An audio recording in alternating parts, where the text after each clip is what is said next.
नमस्कार व्यूअर्स। इस कहानी का टाइटल है जहरीली विचारधारा।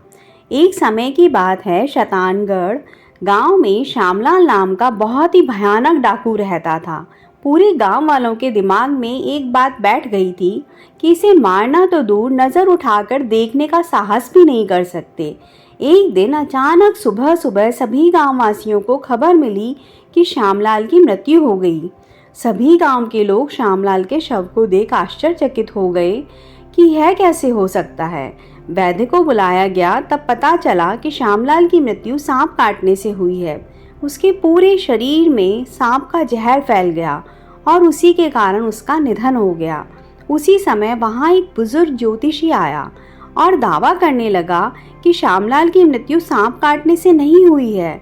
वह ज्योतिषी कहने लगा कि मैं कल रात को श्यामलाल के साथ था और मेरी आंखों के सामने श्यामलाल की मृत्यु हुई है, तो मैं इस बात को दावे से कह सकता हूँ कि उसे सांप ने नहीं काटा है।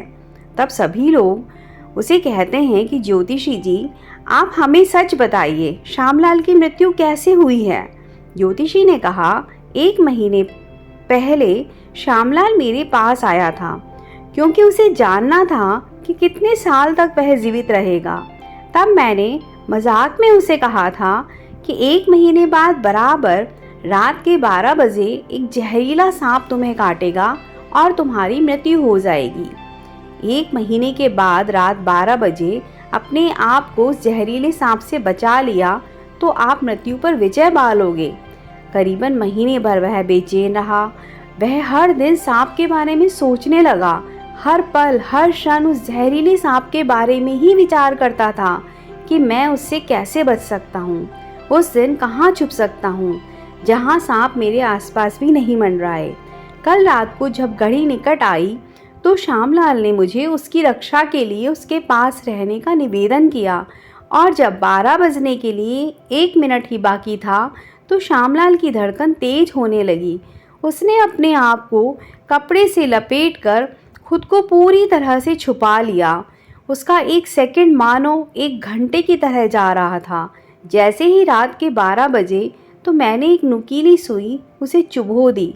उस समय श्यामलाल जोर से चीख उठा, जैसे सच में उसे सांप ने काट लिया हो, और वह इसी डर के कारण उसका निधन हुआ।